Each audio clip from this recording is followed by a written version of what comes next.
I just got tickled at Sky's comment. So, welcome to Breaking the Block, the church where everything's made up and the points don't matter. That's right. The points are completely meaningless. Absolutely.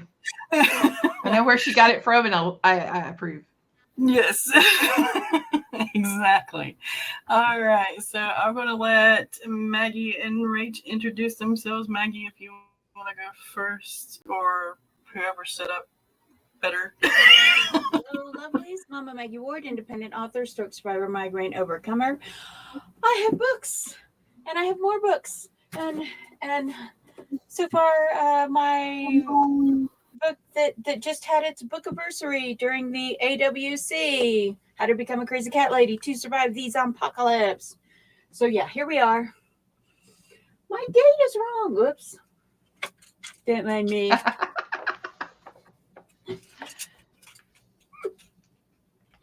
Okay, so I'm Rach. I'm Rachel D. Adams of the duo Rachel D. Adams and Don McClellan, who write urban fantasy and paranormal romance. Maggie's date is correct.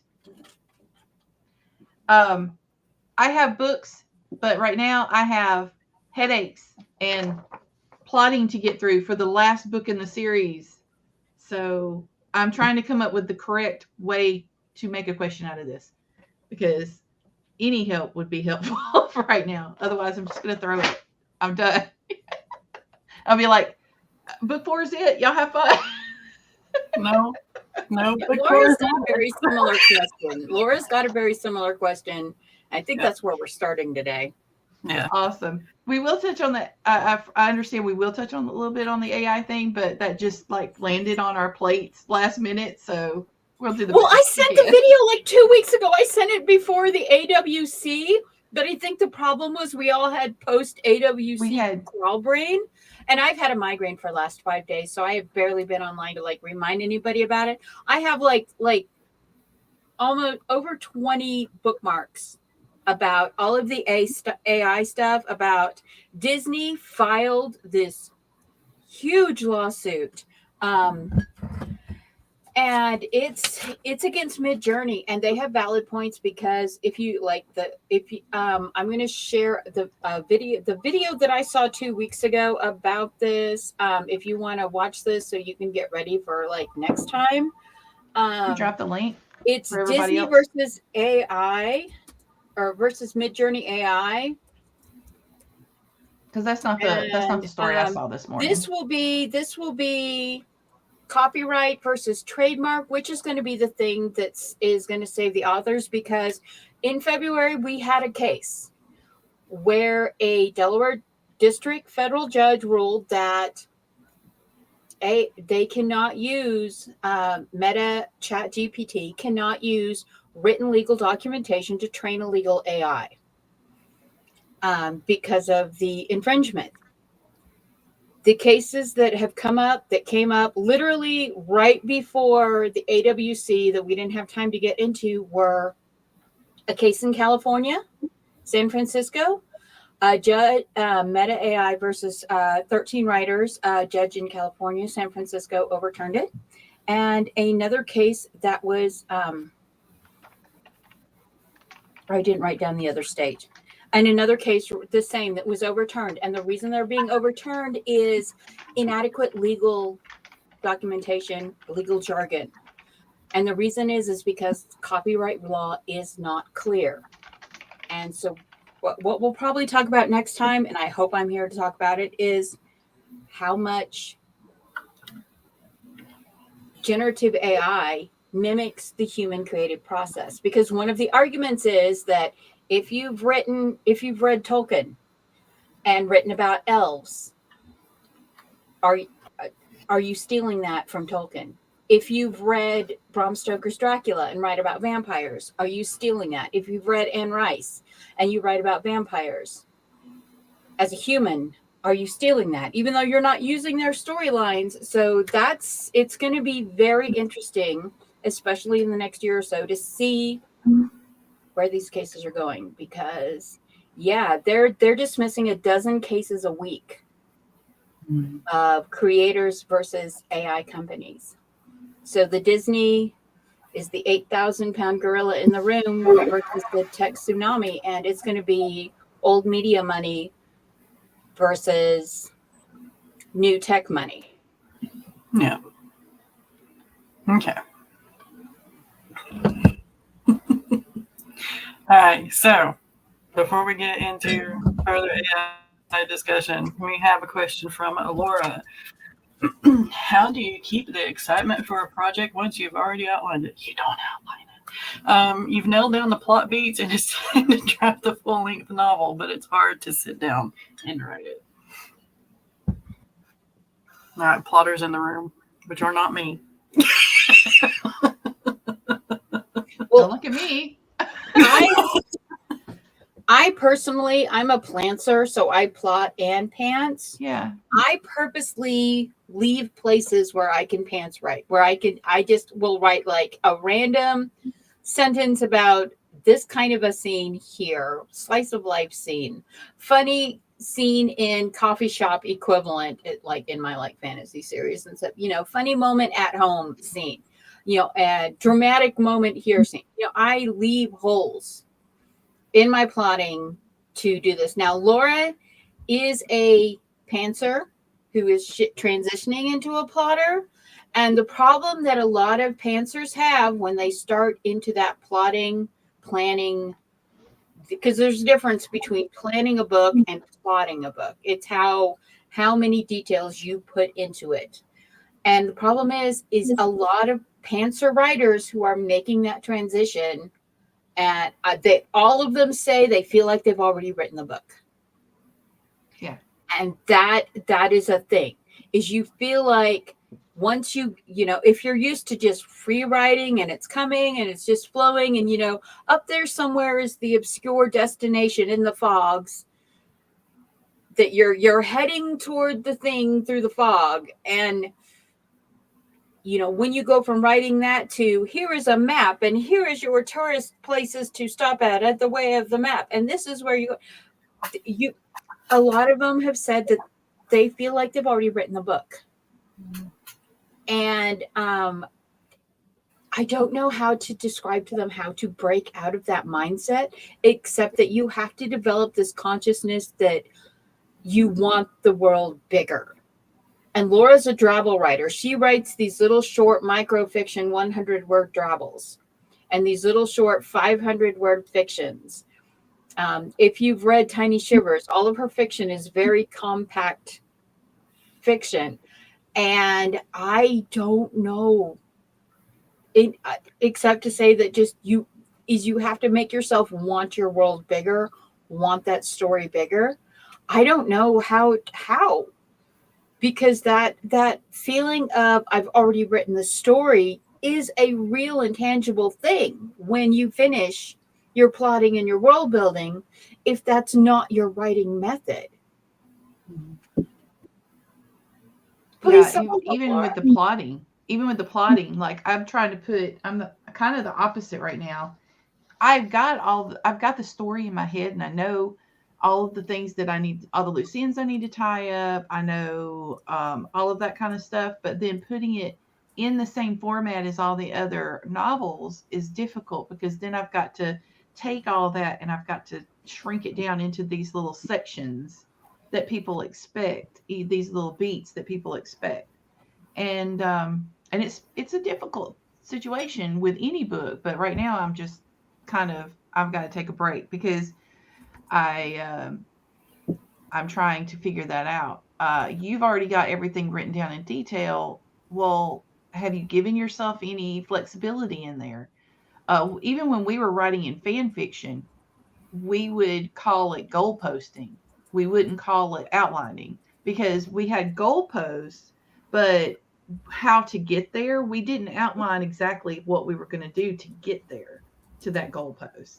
And that way we left freedom for us and for our collaborative writers to pitch in with their characters and do other things. So if you can look back through your outline and go, okay, well, but I do have the freedom, and convince your mind you do have some freedom there, and things could change a little bit so long as you get to that goalpost. maybe that would help. But if you've really detailed it down to the last little tangible moment, that becomes more difficult. I don't know how detailed you've gotten, so I'm not sure if that'll help you or not. And like these two have said, if I have to plot, which means that I'm stuck in that book and I have to figure out where to go to get unstuck, it's the goalpost thing. Like if I'm still in Act 2, somewhere in the middle, but the climax hasn't happened yet, I have to think, okay, well, what's going to happen in the climax? And then I work my way up to it. And then from there, if I get stuck again, I have to work my way down to the end or something to that nature. I can't plan. Because if I try to plan or plot, then the characters go off world, literally sometimes. And then I'm stuck again because I'm trying to circle back around to whatever I plotted. But we probably need to recruit someone who is a plotter to be part of Breaking the Block. Because I know there's somebody out there, I heard they had like 6 pages of their outline or 40,000 words in their outline. And I'm sitting here going, isn't that the story? What? That's me. I do these huge world builds, and these, like, my outlines are like chapters and scenes are like a paragraph each as I'm writing them. I can't do that. And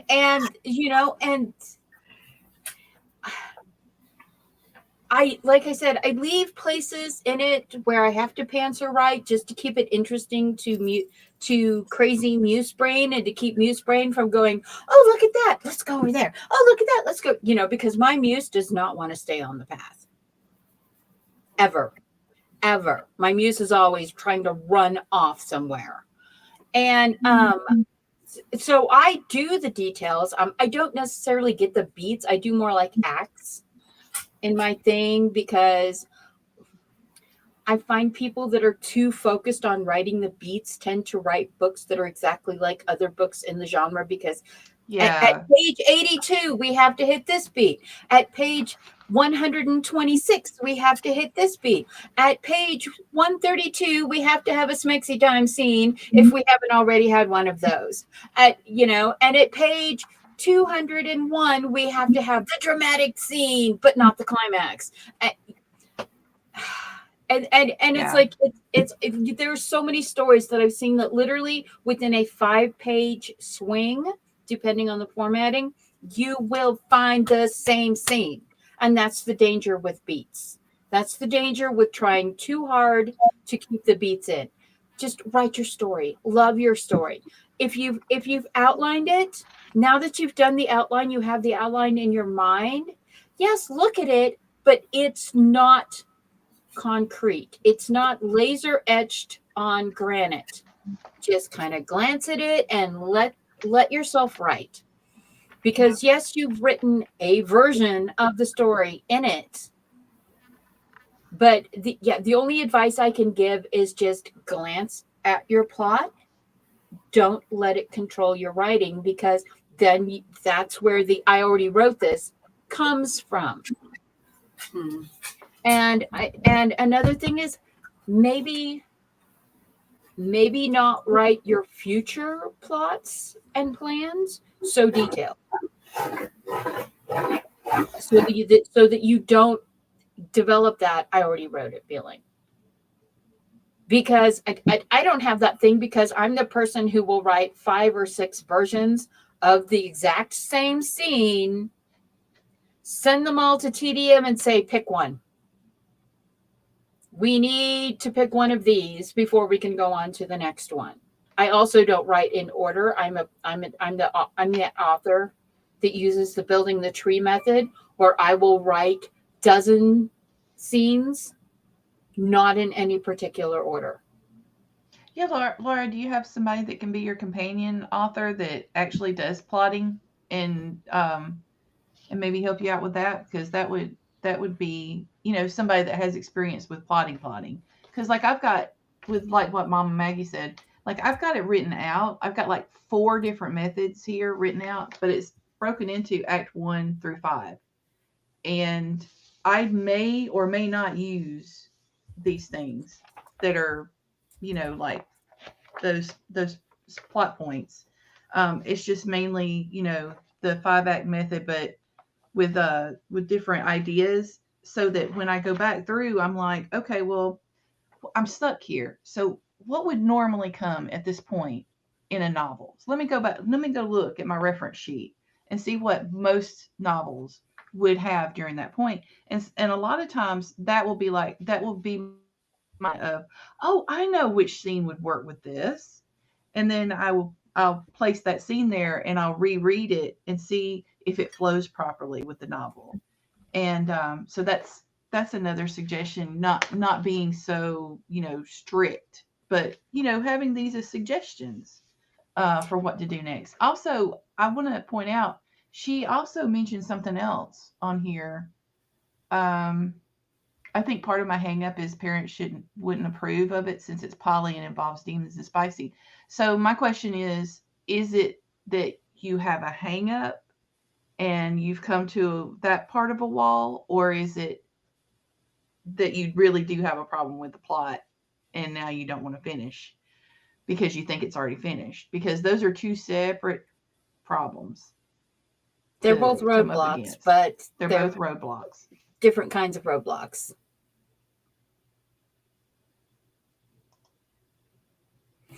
Okay.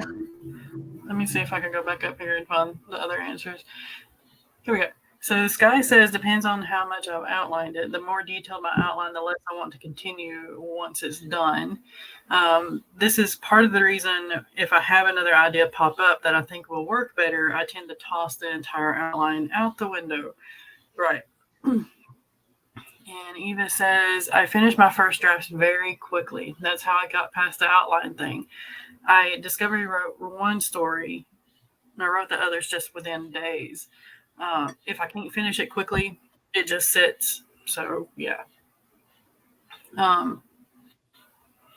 Write the book in 5 days. It's fine. You don't have time to question yourself or question if your parents will like it or disown you or whatever. Write it. That's write a it good in 5 idea. days. Join us in August for the 80K, 48K, 18K. Join us in August where we're just going to be every single day. Someone on some channel is going to be productivity for this thing, because and it's mainly for developing a writing habit, but it's not going to give you time to pause. The idea that someone whose opinion you value greatly might disapprove of something you're writing is a struggle. It is a struggle because we all hear the imp, and unfortunately the imp comes in the voice of either the person that we are most concerned about offending or disappointing, or the person who has been the cruelest to us, but whose attention we sought. Like, I hear the imp in my father's voice, in my bio dad's voice. And it's just the fact that we are ingrained from the time that we open our eyes on that first day that we're born to seek approval. Our little squirrel brain, the little lizard brain in the back of our head, your parents' voices are the first things that imprint. I hate to say that we're animals, but we're animals. We're brainy animals. Sometimes we're stupid animals. Sometimes animals from other species look at us and go, how do those hairless things survive? But yeah, it's an ingrained thing. And feeling like you've written the story before, that is one block. And now you've got the secondary block of, I don't want to disappoint these people because I'm writing something that their belief system doesn't agree with. So yeah. Well, also, and it's hard because Laura's now back home with her parents. Mm-hmm. So there's that extra weight. So that and this is something that I had to come up come to grips with in my brain is that you can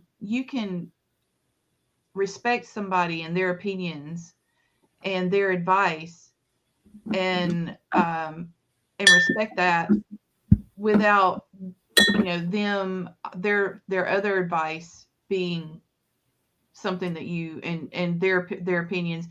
Somebody can have how do I word this? Like my parents had really good relationship advice and really good practical advice about living and taking care of your own situation and all of that, good life lessons to give. However, their belief system did not include certain groups of people having rights. And so it's kind of like, I respected them and their opinions for one thing, but I did not for the other. And so in this case, it's not as huge as that. It's more of a, hey, they're wonderful, they're helping me out, and I really appreciate that, and I really appreciate their advice and their counsel when it comes to stuff like that. However, this is my art, this is my creation, and they don't know as much about that side of things. So maybe their opinions shouldn't be as high up on the scale where it comes to your creations and your art as it should be on practical living, practical life, and stuff like that. Another thing that I would note is that you have a passion for this, but it doesn't mean that that's exactly what your truth is. So make sure, because if they're gonna see it and they're gonna know that you were the writer of this, that your fiction is separate from your reality, and make sure that they understand that, because there have been so many times that people are like, oh, well, you're obviously a deranged person because you wrote this. And it's like, no, no, no, no. And, sometimes people who aren't on the big time creative scale don't get that. So make sure that if that's a worry that you have, that you are very clear that this is your art and this is you. This is fiction. This is reality. So that might help a little bit. And so I wrote a lot of fan fiction whenever I was living with my parents and still very, very dependent upon them. And they didn't always approve because it was demons and angels and things that were not biblical, and we were raised Southern Baptist. But one thing I pointed out to my parents, and this might help too, is they rebelled against their parents too. They did stuff that their parents didn't like. So that is part of you being you. And they love you. So maybe just have a sit down talk with them like I did with mine. And my dad actually read my books and he loved them. And that just blew my brain because he was one of the ones that didn't want me writing about angels and demons and vampires and stuff, because that wasn't real. That wasn't normal. That wasn't something that I was taught to believe in. But he still loved the stories. So it's just, yeah, sit down and work it out heart to heart, run away. Trust me, I ran away a lot.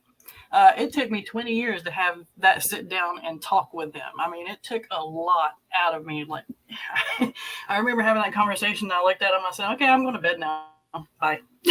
And it was like 2:00 in the afternoon. That's great. So it's nerve-wracking, and it's something that you got to decide for yourself, whether you want to do that or need to do that. Otherwise, I hate to say this, you hide until you're comfortable in doing it. But yeah, again, I don't know if that's healthy. Take all my advice with a grain of salt. There was We are another not question. we are not mental health professionals. Yeah. Okay, here we go. Any advice on keeping the plot unpredictable and unique versus Save the Cat as same as thousands of books out there? I want it to be satisfying but surprising.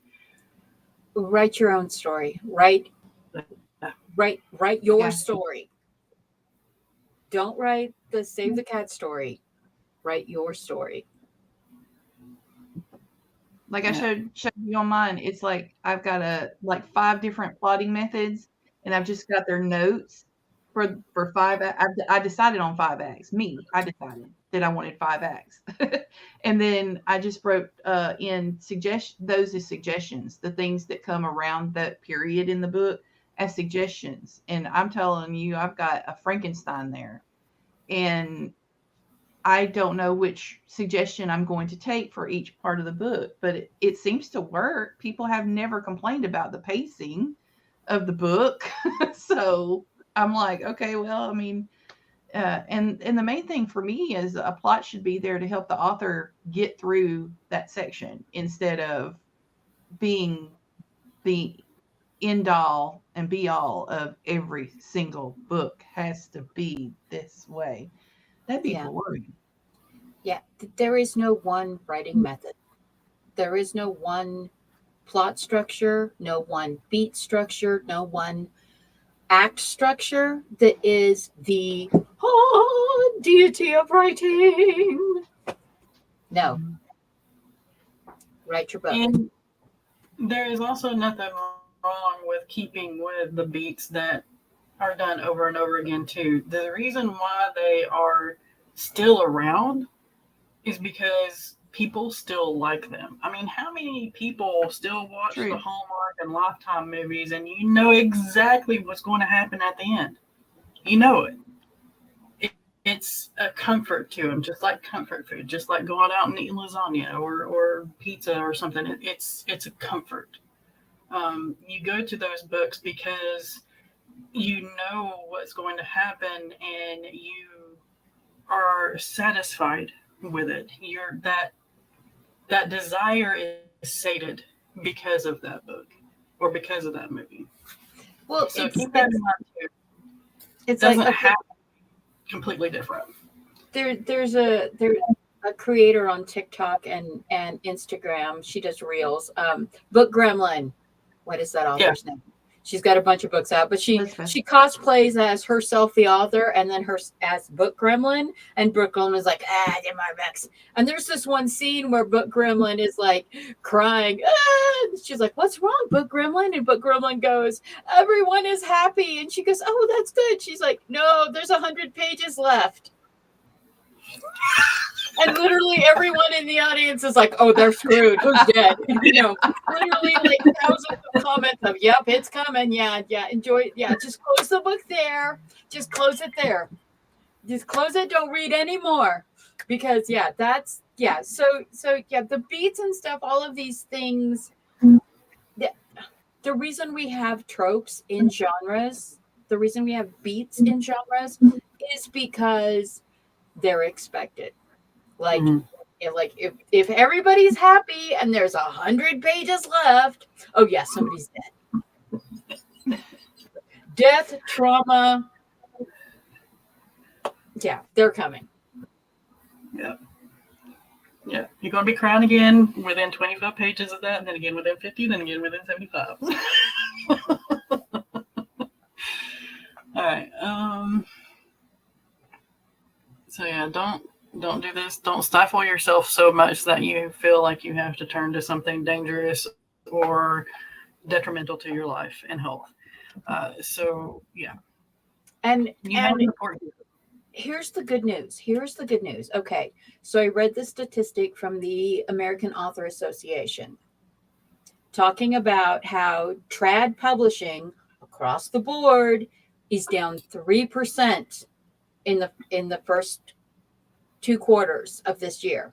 Both quarters down. Trad publishing, and you have to understand, trad publishing is the right to market behemoth. Everything they put out is something that they have vetted as marketable. Here's the good news. Indie publishing, specifically through KU, has gone up over 7% in the last 2 quarters. Indie publishing, indie authors. Now, sci-fi mystery have gone up. Action adventure has gone up. Military fiction has gone up. Fantasy fiction is staying pretty level in the digital world, but it's because it is well known that fantasy readers, they like to touch the book. They like to hold the book. And so, fantasy readers are still they're on a level, and they're for ebook sales, but they are buying print copies. So indie authors with unusual plot styles, with unusual beat marks and acts, this are increasing in sales. Now, you might say 7-8%, that's not that much, but we're talking about $1 billion industry. So people are tired of things that hit all the beats, things that have defined 3 and 4 acts, things that have specific markers like all of the other books in the genre. So have hope, indie authors. Have hope. Because according to the recent data from the American Author Association, indie author sales are rising. And that's good for all of us. Yeah. So, moral of the story, write what you want when you want it. Sky also says something that might help but might suck at the same time is setting that particular project that your parents or significant other or whatever won't agree with aside until your circumstances are different and you feel comfortable to write it without judgment. He even says, I get bogged down when I try to hit beats and just write it and hope. Yeah. I would love to write market romance because it pays the bill. Yes. My brain can't do it, though. Yeah. Yeah. I have a friend who, okay, this is specifically for Laura. My friend Rachel, when she was writing she has 2 series that she puts out. She literally wrote 3 versions of one of her series. 3 in separate versions of 5 books. Completely different timelines. She had a character. She had these twin characters, the twin alphas, and letting the second twin live was considered an abomination, but the mother, she was like, nope, we're keeping both of them. And things happened. And in one version of the story, the older brother and his mate, who is an alpha female, who is also not supposed to have been let live, they have a child. And in one version, she's raised as a very sheltered child. In another version, she just turns into this heathen monster. And she's literally just this out of control entity of chaos. And then later down in the track, you find out that because she is born of 2 alphas, she has the potential to knock the moon goddess off of her pedestal and become the new moon goddess. So you have one where you have this very sheltered character that is breaking out of her shell to save all of Wolfkind. And you have the other where you have this complete minion of chaos character who is like, I am not just going to be the moon. I am the goddess of war and destruction. She turns into Kali. So yeah, it just the thing is both storylines are equally intriguing, equally valid, equally good to listen to. So, if you've plotted out this story and now your brain is like, oh, I've written this, go write something else, or write the opposite of this storyline. Right? Everything you didn't put in the plot. Let's see, Sky says, I can tell when a book has used romancing the beat plot structure because the Smexy time is somewhere around the 50 to 60% mark. Yeah. I've tried thrice, and all three became dark thriller stories before I got to the second. So I've read all these plots and stuff. Okay, I don't know if I hit them or not because I don't plot. So maybe I hit all the beats. I don't know. I just right. I honestly don't even look for beats. I don't, because you know me, I write these massive series, and so not only do I have beats per book that I would have to match up, I would have the entire series beats that I would have to hit. And since the books tend to fall into 12-book series tends to fall into 4 groups of 4 books, I would have up and down and up and down, up and down, up and down, up and down, up and down, plus all the way up, down, all the way up, down. And it's just too much to track. I don't have the brain cells for that. I don't have enough spoons. I barely have a spoon. I don't have enough spoons for all of the other things. It's almost like keeping your ducks in a row. No, I have squirrels. Yeah. And they're all over the place. So the ducks left a long time ago. They left the squirrels behind. my ducks have been replaced by Canadian war geese. So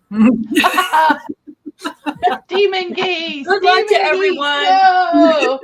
Good luck to everyone. Nobody's got plot armor. No one.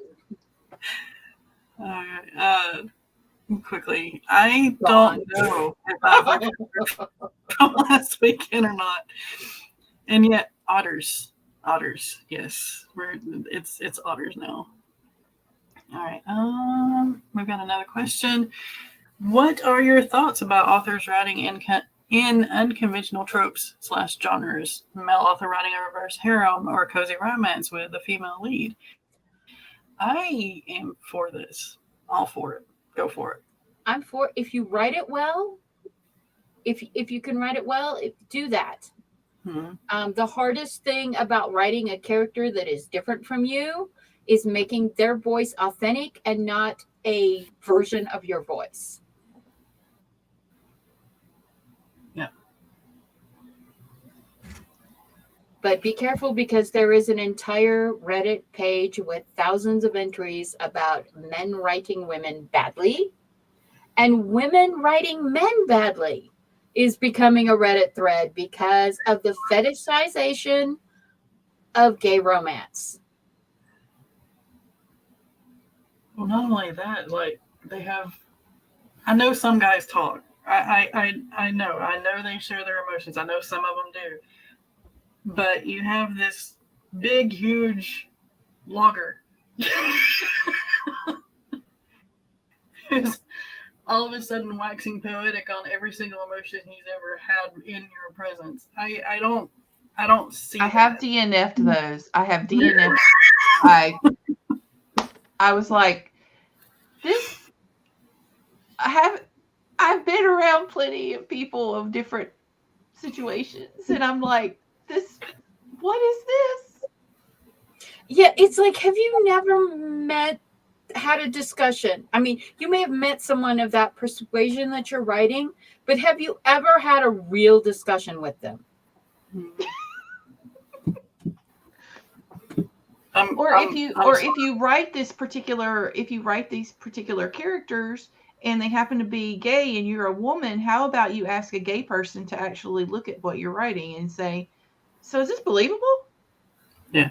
I mean, that's pretty simple. But and some people don't do it, I don't think. And not all gay men are metrosexual. Right. Like not all lesbians are either lipstick or butch. Okay, so here's a really good. Please. It's like Pagosa Cliffs. I have Mitchell and Jackson. Mitchell grew up in the mafia.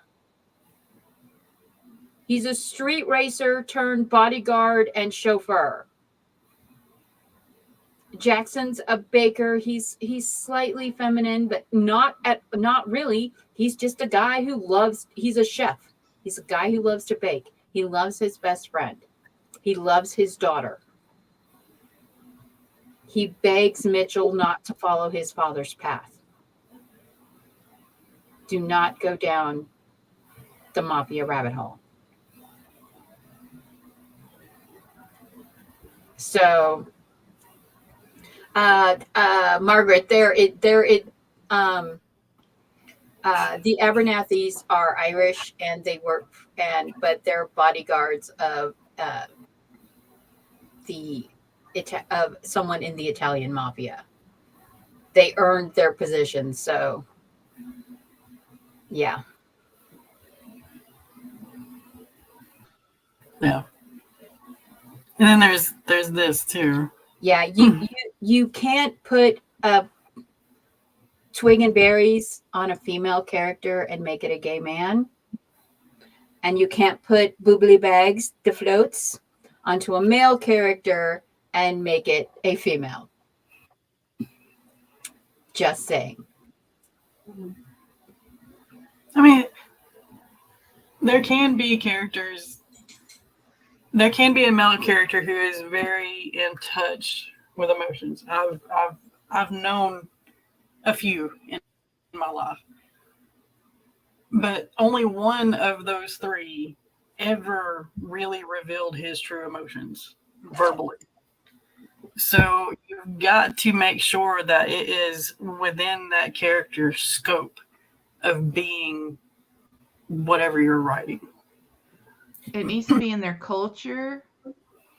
Yeah. Yeah. And or somebody that has come beyond the culture, because in this patriarchal world that we're living in, that is looked down upon. So it's only been more recent generations where they are able to show their emotions a little bit more. And in certain areas, it's still looked down upon. Well, so, and it's fine. Being a Two Souls is fine. Two Souls is a Native American thing. It's a body of one gender with the soul of another gender. Mm-hmm. And growing in college, I had a friend, my friend Cooper.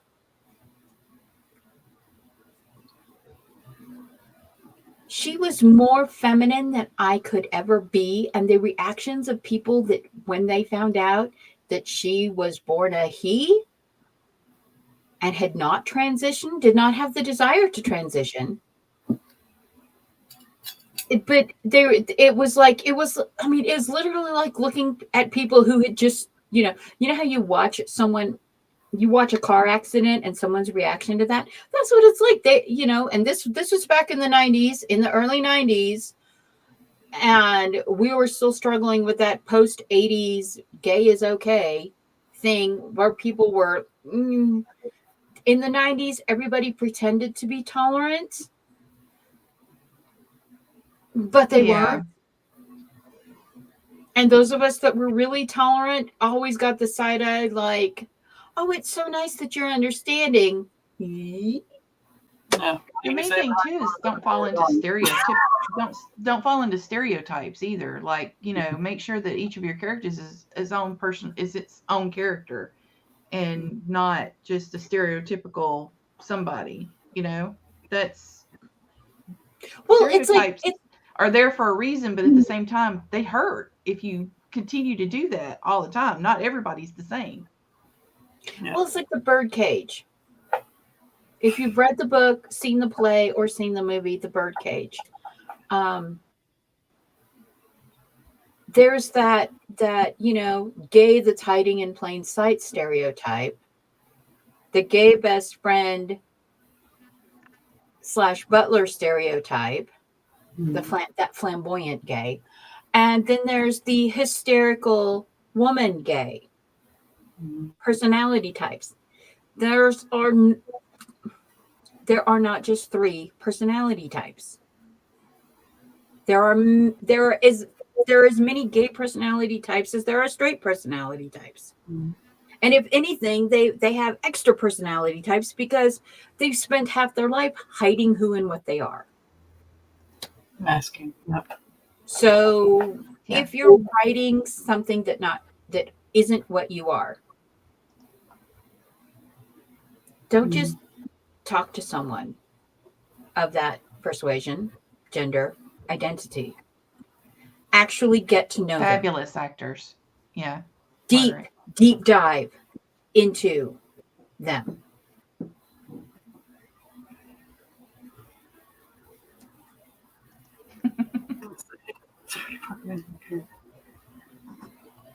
Yeah, it is very hard to do this, especially when you have a very long series like y'all do. It's difficult to sometimes keep them separated, especially if it's been a while since you went back into that world. Mm-hmm. So yeah, just be careful. I think it's smart to use some of the stereotypical behavior to lure folks in, then give them the deep emotional underlay, which I think the movie Birdcage did. Yeah, love the Birdcage. And the sad thing is that that play goes back to the 80s. Mm-hmm. And it is as valid today as it was then. It is social commentary that is as valid today in today's social environment as it was when the play first came out.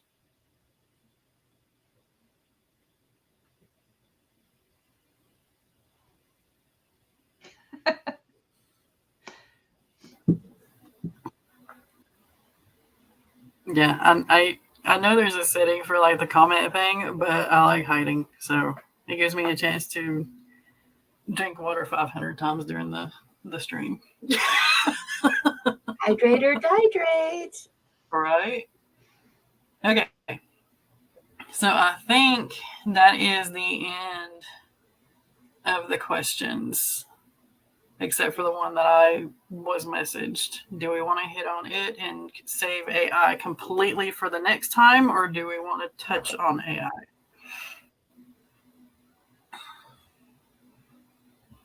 I touched on it on the beginning. Okay. So, I mean, it's like I said, I've got so much research that I've done. I can share some YouTube video links if you guys want to watch them. There's a ton of reading to do, but yes, it's going back and forth right now. We are right now it is a wait and see kind of a thing because we don't know where this is going. The law is not handling it. There is like there are arguments that are treating AI like training a toddler. The language-based models that have won their cases. The cases are basically they present the AI like it is a human child that is being trained, and we're in that weird Star Trek thing, which I don't know if how many people here are Star Trek fans, but there was an episode of Star Trek where they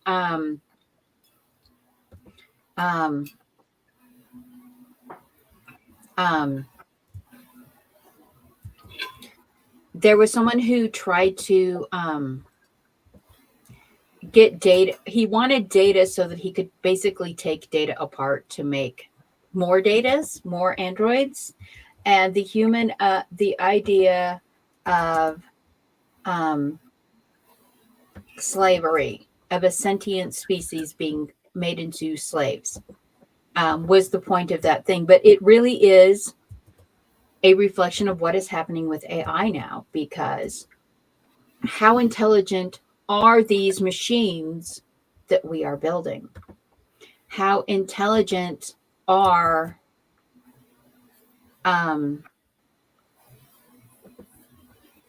these digital children.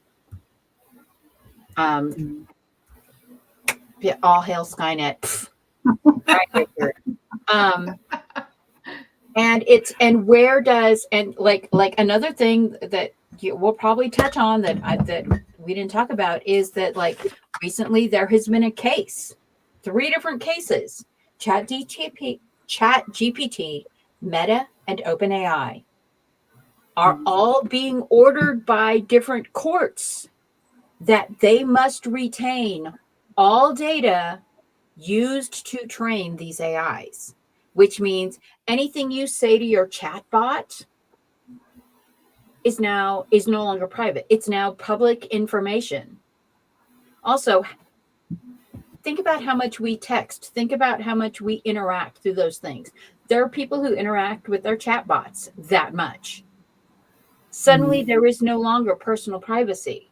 If they're using your Gmail to train chatbots, your Gmail is no longer private. If you are talking to your chatbot, well, how do I do this? If you Google search something now, the first thing it pulls up is with assistance of AI, and it will give you a summary.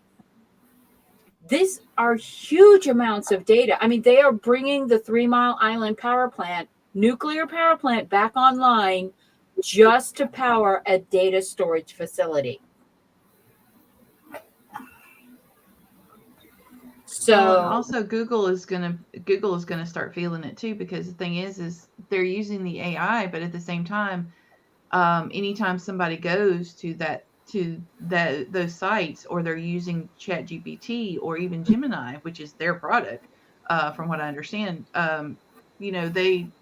that's leaving Google. So they're losing out. And the thing is, like, when we were doing websites, we would get pushed a certain amount of traffic because of Google searches. And now then Google decided, oh no, we're going to give everybody this little, thing here, this little summary, so they can stay on Google. Well, now people are doing that with ChatGPT and the other AI formatting things. So they're doing to Google exactly what Google did to everybody that was a blog creator previously. So I'm curious to see how that turns out.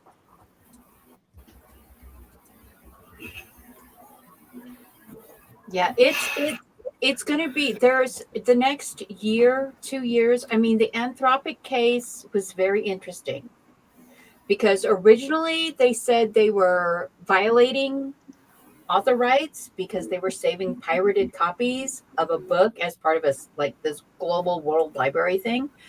But the thing is they are saying that because Anthropic was changing the works enough that it was considered fair use. Just like I said at the beginning, if you read Lord of the Rings and then you write a book about elves that has nothing to do with Lord of the Rings, but you used elves. If you write a Star Wars like a science fiction space fantasy war, and you use androids, are you pirating Isaac Asimov? If you use droids, are you pirating Steven Spielberg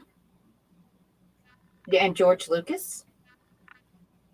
Where is the line for? Where's the line? Where is the line? And it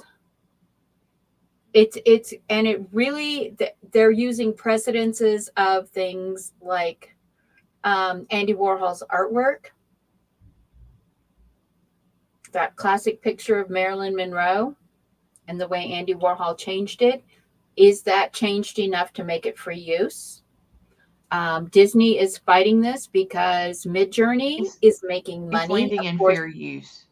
Of course, Disney's going to fight anything to do with money, because the Overlord D, that is what they care about. They're fighting Midjourney because if you type in Ice Princess and her castle, a picture from Frozen of Elsa, Princess Elsa comes up. If you type in yellow alien thing, if you type in baby Yoda character, or warrior in dark armor with light swords, something from Star Wars shows up. Like a literal, looks like it came from one of the movies. So the question is this case with Midgard, and even though it creates these scenes that are not actually from The Mandalorian, are not actually from Star Wars, any of the movies or series, how much change does something have to do to fall into that transformative threshold to no longer be considered part of it? I've shared some videos for you guys to watch. And it's, Richard, the judge from Anthropic, said it was from the books was exceedingly transformative. Yeah.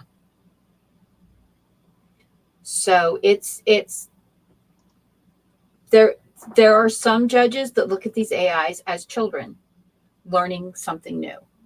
There are some of these judges, like in the Delaware case, where they said they could not use legal briefs to train a lawyer AI.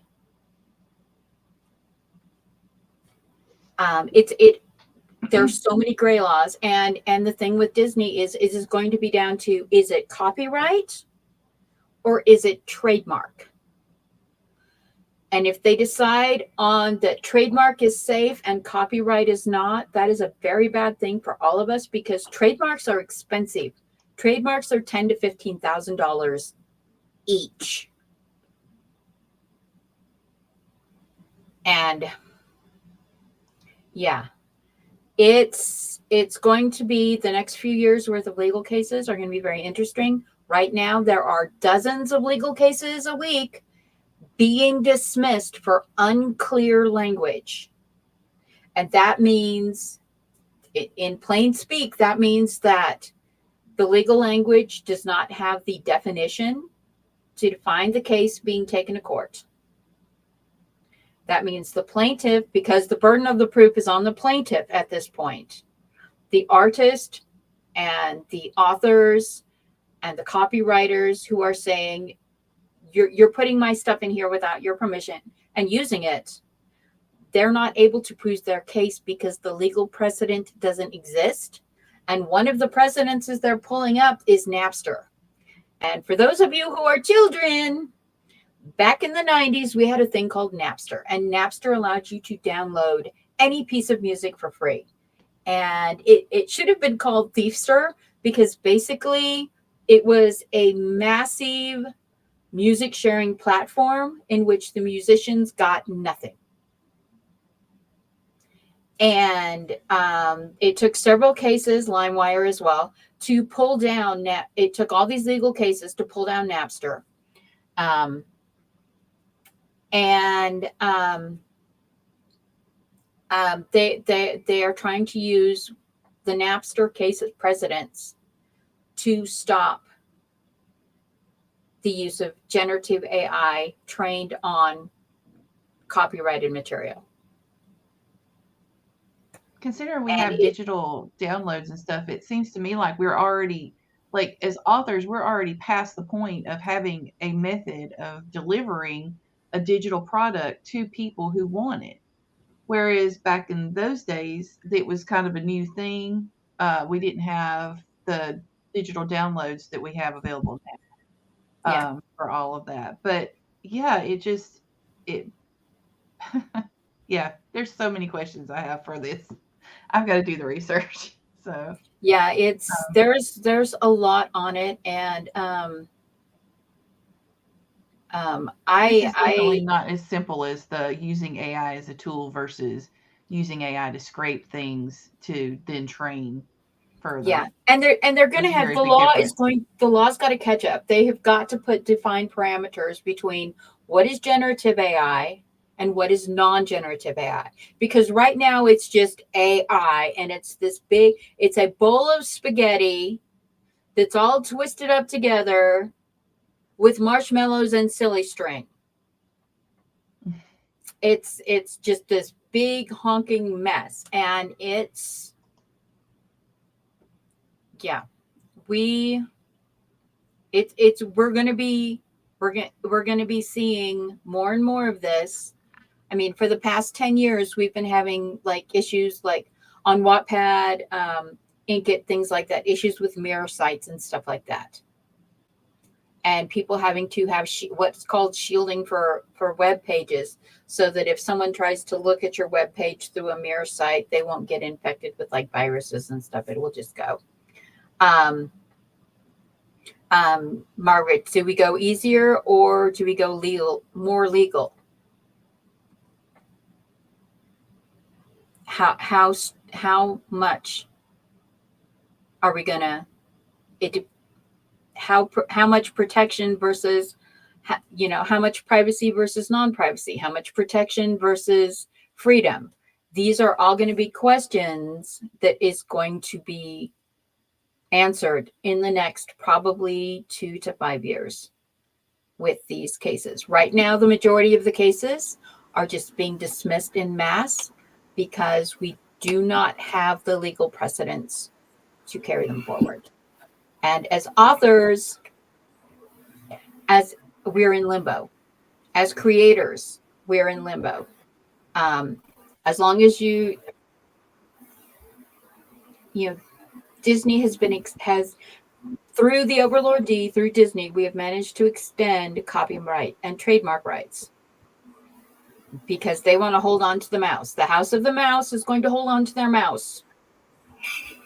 No matter what happens. It's now life of the creator plus 70 years. Yeah. So honestly, legally, yes, we need to go the legal route. And all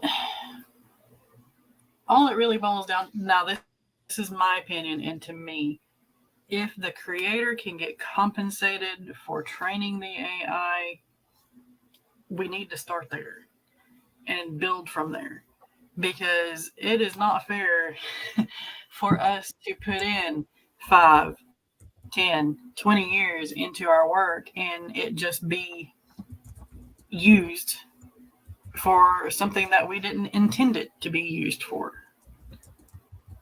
That's where I stand. And that's just me. Start with consent. I know. The idea. Yeah, I think we all agree, Richard. It's like using AI as far as a tool is concerned. That's the whole point. That's what we were given as children, reading these books about AI. Is like, that's supposed to make life easier. They're supposed to be. I mean, Rosie the robot is supposed to be coming in here and doing all the cleaning up for us. We're supposed to be able to do all the creative stuff. Yeah, instead of Rosie the robot, we got Roomba, which does not do a good job. Which does not do a good job and simply provokes the cats and dogs to attack it. Yeah. Yes. Yeah. So, it's going to be. And here's another thing: the AI companies. I use Leonardo AI for my covers, and I toggle the thing that says no outside artist. I feed my own pictures and I cobble together my own pictures in Paint and feed them into Leonardo to create things, because I'm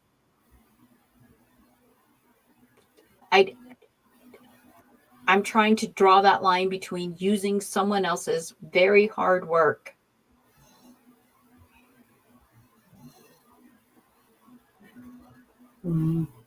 Yeah, it's the Chat GPT image generator is amazing. And the fact that there are literally dozens and dozens of these AI writing prompt generators, image generators, Yeah, we only hear about the big ones. And people don't realize that there are dozens and dozens of different creative things. Yeah. I get too aggravated trying to tell it what I want it to do. I have. Yeah, that like with between the positive prompts, the negative prompts, the filters, and all of the different levels of things that you have to do, it takes me probably between 20 and 50 tries to get the cover images I want. Yeah. And see, to me, by that time, I don't have enough patience with things that are supposed to work quicker than me. Oh no, they're not faster. They're They're not fast. if you're not using the other artist, inputs from artist thing, they're not faster. It is extremely time consuming. Yeah. Yeah, the technology is amazing. And the things they're doing with the technology, as far as medically, as far as surgically, exploration wise, generating maps, scientific research. They spotted a new comet that is going to go flying through our system. It's not going to get that close to us, but it's going to go flying by Mars. Just last week, using AI to scan pictures taken by telescopes. Mm-hmm.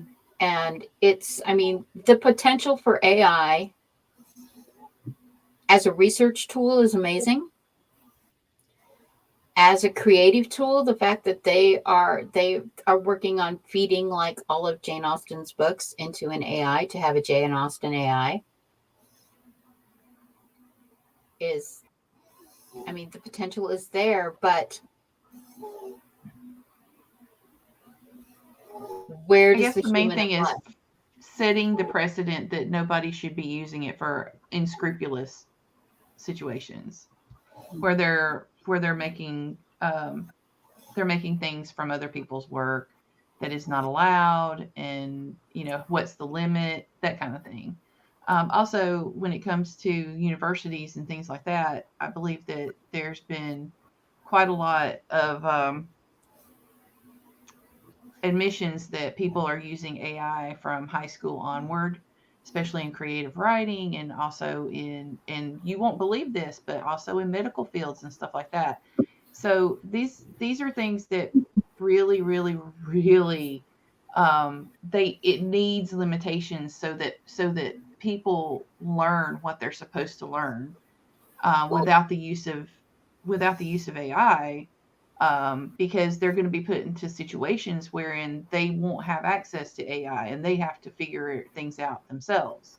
So that's part of the problem that we're looking at is, what are the limitations? What are the rules? What are, because nobody's setting rules. That's the problem. And AI will lie to you. AI will tell you. Yeah, they're not correct. What you want to hear. And they've fact checked this. They're like, yeah, ChatGPT will straight up lie to you. There was a thing out 2 months ago where the best summer reads list was put out, and it turned, and the authors were real, the books were not. Mm-hmm. I think it was the Chicago Tribune put out a list of 20 books to read this summer, and none of the books were real. Yeah. And and they had like the name of the author, the name of the book, and like a summary of a book that was several of the books that author had written, but the book that was listed was not a real book, and nobody fact checked. Nobody checked it because they're journalists and they're lazy. It wasn't until the media person for one of these authors was like, yeah, that's not one of our books. Never had that book, and in fact, none of these books exist. And they immediately pulled the article down, but it had already gone viral at this point. And there's what was it that there was back to Star Trek. This is me going back to Star Trek. Geordi needed to work with some female scientist that he admired to solve a problem, so he created a holodeck version of her. this AI, and they ended up romantically involved. And then when the real person found out about it, she was like, I have been violated. And he was like, but I needed your brain. She goes, yeah, but I would never have fallen in love with you. And it's, the AIs are not, they don't possess that human level of discernment for morality. So, yeah, and if you look at any news articles, like any news articles that you get popped up on Google or on Edge or MS or any of those, half of them you will see a little thing at the bottom that says compiled by AI. Be careful. So, yeah, fact check. Yeah, fact checking has become very hard now. Because when you type in something to try to find the chat, to try to find the truth, the first thing that will pop up is the AI version. So, yeah, and you can type in, I want to read a book about this. And while you may get some KU, Barnes and Noble referrals, you also get referrals to websites that have only AI content.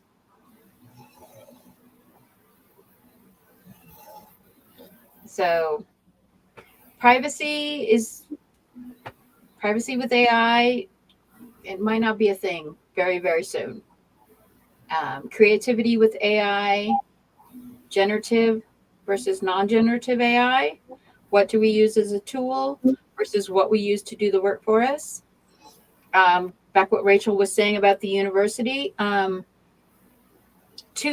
of the kids in my daughter's senior English class, when she graduated 2023, failed because they used AI to write their senior lit compositions.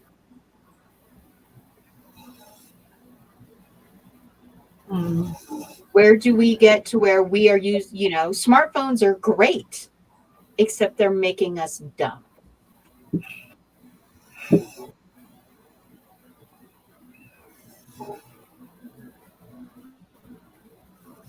Yeah. Ha ha ha, Richard. Yeah, right. Your sarcasm font did not work.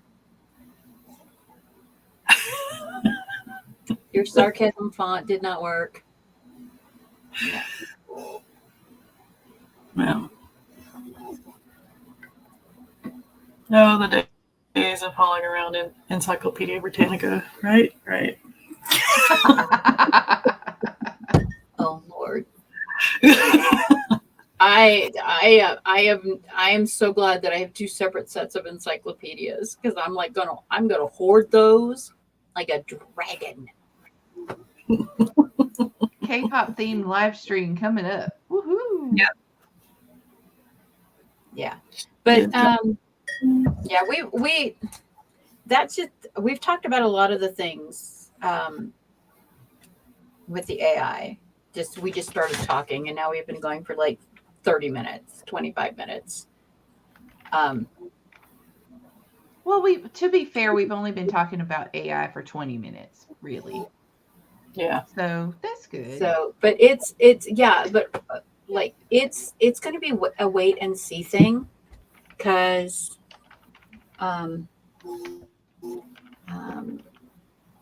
here's a link. Let me send you the AP. Post the AP link for the San Francisco. Do we have time for the last question? You said you had a question come in, or did you want to save that one? We can save it if we need to. I don't want We to. still have 45 minutes before Margaret goes on, so. Okay. There we go. I can read your sarcasm, Dawn, because I feel it in my soul.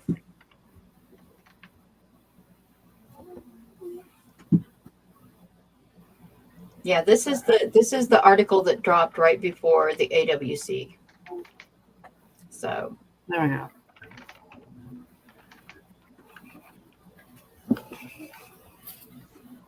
We're just gonna do some adulty things. See ya. Welcome to the chat. I'll see you again. All right. Thank you, Rachel, for dropping that link again. I pulled it up to drop it again, and I forgot because I got interested in searching to see where the guy was that proposed to ChatGPT was from. So it's wasting more of your time. Damn it. Yeah. That's I going was to thinking be. of the States, but it's not. It's completely opposite of where I thought he was from. My question with that guy is, if he marries his ChatGPT bot and they get divorced, does ChatGPT get its half of the divorce settlement? He's already married to a human person, and they have a 2-year-old child. Oh, honey, please leave. Please. And please leave. And the wife was like, I didn't know that their relationship was that serious. And I'm like,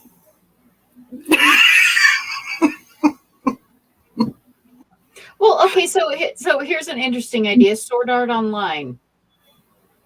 In the first 2 seasons in the first section of Sword Art Online, everybody's trapped in this virtual world, literally for years of a virtual time. They're trapped in this virtual world, and people had relationships. People in this world got married and had little virtual children. And then when they shut down the server and the people that survived to that point got back out in the real world, what happened to their IRL families? You know, is this a thing that we're going to be facing? Like, no. You know, I didn't cheat on my wife. You had a virtual girlfriend for this and this and this and this. Will that count as marital infidelity? Because you have to pay IRL money into these things to get certain privileges. Do you recover? Can the wife like OF? Can the wife recover assets from the virtual mistress? All right. Yeah. All right. Before the brain goes anywhere else, how do you know when to try something new in your processes? Do you wait till you get burnout too often? Or what are the signs you need to change up a few things instead of keep pushing at it? I think that the question answers itself. If you are pushing and going nowhere, if you are hitting that wall, then it's obvious something needs to shift. Mm-hmm. If you feel like what you're doing is too much work and you're not accomplishing your goal because you're so focused on how you're doing it, then that's a sign.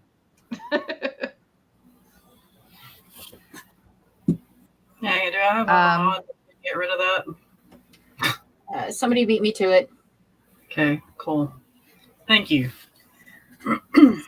Sorry. It's all good.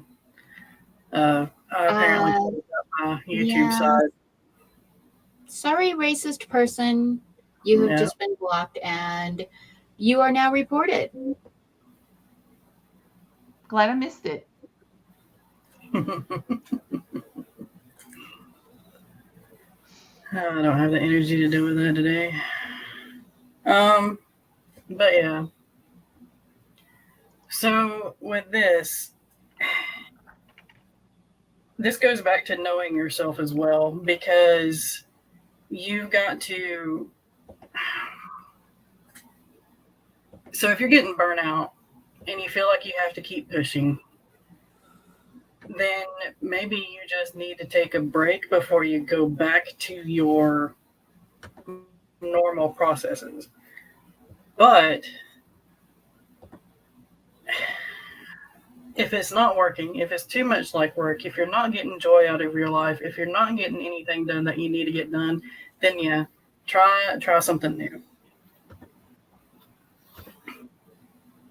But yeah, you got to know yourself.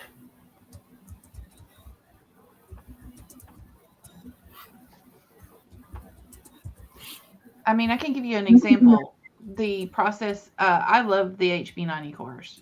I love doing things like that. I also watch several author tubers who love all of their notebooks and love doing the journaling and making sure that their journals are just perfect and they have all of these stickers and all this other stuff in it and it looks wonderful. And I like doing stuff like that. Yes, I like the decorating. I like all that kind of stuff, and it's fantastic. And also, I love the HB90 system. Got me to focus. It got me to actually start focusing and get on course to actually begin writing these books and revising the writing we already had. But after a while, I realized that I was taking it too far. And so, what would happen is I would get so focused on keeping track of every single minute of every single day that I was losing track of what I was passionate about, the writing of the book, the creativity that was going into the book. I was so focused on one thing that I had messed up and lost track of my actual goal. So I had to begin changing how I did that. I still promote HB90 and I still use pieces of it, but I had to make it and adapt it for me. The same thing with the journaling and, putting everything in perfect form in a journal and decorating it and everything. I could spend hours doing that, but you know what that means? That means I'm not spending hours writing. I'm spending hours decorating a book that nobody else is going to see but me. So it's one of those situations where you've got to actually realize, hey, how much time am I sinking into this? And also, is this making me feel bad about doing other things? Like making if I'm scheduling everything down to the 30-minute mark, am I really having fun doing anything, or am I like, oh, I'm almost out of time, I've got to go, I can't do this because it's not on my planner, that kind of thing. When you realize you're getting to that point, you really need to stop and reconsider how you're doing your process. And that goes for writing too. Like if you've got everything written down in a perfect outline and you've got absolutely everything then written down that's going to happen in that order, then you're not leaving yourself any wiggle room for any kind of creativity. Or do you consider that your creativity period and that's what you want to do? If you feel bogged down, you feel overloaded, you feel like you don't have that desire to keep going, that's when you realize I need to change this process because I'm not going anywhere with it. I'm stuck. In this one, I would like to take the stance of never stop trying new processes. Even if you are comfortable with the process you have now, you may experiment and find a better one or more fun process. I like that. Yes. Yeah, don't hesitate to try something new in writing. Don't hesitate to switch genres. Don't hesitate to like switch formats, like flash fictions. Like you all know that I'm a huge advocate of writing flash fictions to break a writer's block. Whether you're writing a flash fiction story or just flash fictioning a scene from your book, either the scene you need to write, a scene beyond the scene you need to write. And don't be afraid to pulse. If you've plotted out something and you've hit a wall, do not be afraid to say, maybe it's not me. Maybe it's this scene that I can't write. Maybe there is something here that muse brain, writer brain does not like.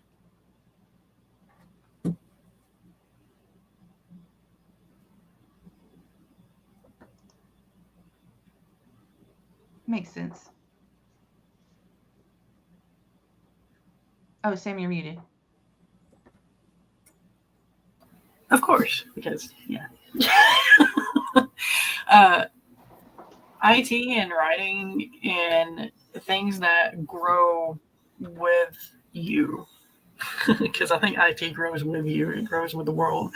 You have to adapt and move forward and everything. Look at what Scrivener has given to writers. Look at what Google Docs has given to writers, because you can share your work with an editor and have their comments right there on the page too. Word and Adobe PDFs started doing that too. So yeah, don't be afraid of change. Anthology entry. Nice. Can't wait. Okay. Anything else? I think that's it. Okay. We are almost to 90 minutes. Yeah. And that way This will people give can everybody 30 minutes of break. Yeah. So see y'all over on Margaret's channel. Let me drop that link one more time. There we go. Hopefully the spammer won't follow us over there. Yeah. All right. Y'all want to do your outros? We have outros? Outros. I'm Mama Makeaboard. I write books. I actually have 2 books releasing in July, one on July 10th, one on July 31st.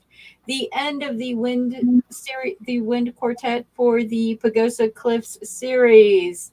Winds Over Pagosa and the Windflowers will be coming out, which will conclude the current arc of Pagosa Cliffs. And yeah. So, and then please join us for the August 80K, 48K, 18K, ATW August, all the words August.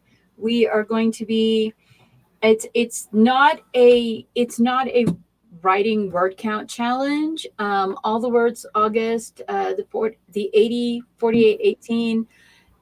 This is about creating a practice of writing. I'm going to share the link, copy the link, share the link.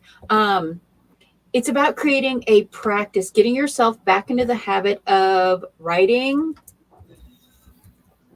And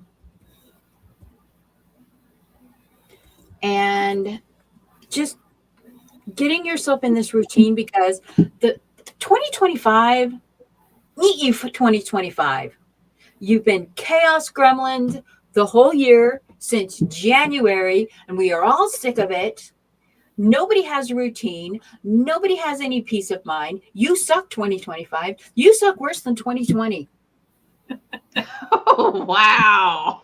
And so, yeah, we're going to try to set up together just 1 or 2 streams a day. We're going to be rotating around, just group working together to redevelop a habit of writing what is comfortable. There are 3 tiers: 80,000 words, 48,000 words, and 18,000 words. Writing or editing, you get to pick. We have 3 plans for writing days. You can do the 31-day plan, you can do the 21-day plan, which is Monday through Friday, or you can do the 10-day plan, which is weekends only or weekend equivalent, because not everybody has Saturday and Sunday off. Some of us have Thursday and Wednesday off.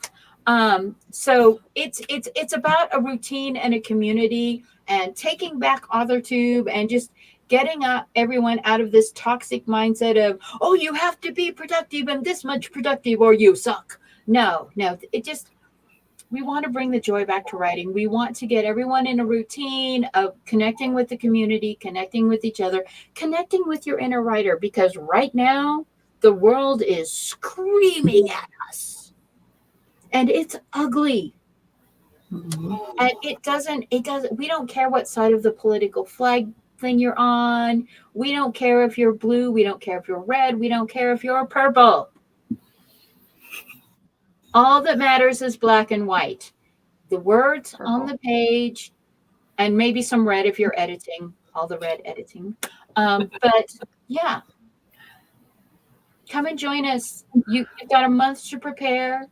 If you're doing the rough draft challenge, good luck to you. Happy writing. And we'll be here in August. I'm going to be doing that too. because I want to make sure that I get as much done as possible on my 2 books that I'm currently working on to finish up the series for our main series, our urban fantasy series, the Dragon Tasker series. And also, I've also plotted out the outline, well, not really outline, the plotting of the scenes for our prequel series. So hopefully by the middle of 2026, we will have both series completed. That's my goal. But yeah, I'm here, and I'm also on Substack under Aggressively Helpful Writing Advice if you want to see me there. Nice. All right. We will be here next Sunday, if all goes well, for another episode of Breaking the Block, and we will probably be chatting about AI and the court cases and whatnot that is going on with that. So study up. That way we can fill each other in on what's We going have on. homework. Right. Oh my God, so much homework. So there's so many cases. Yep. And if you hear snoring, that is Kona, and she is always here on this channel, snoring away, or at least with the tippy tappies. And I will see y'all later. Bye.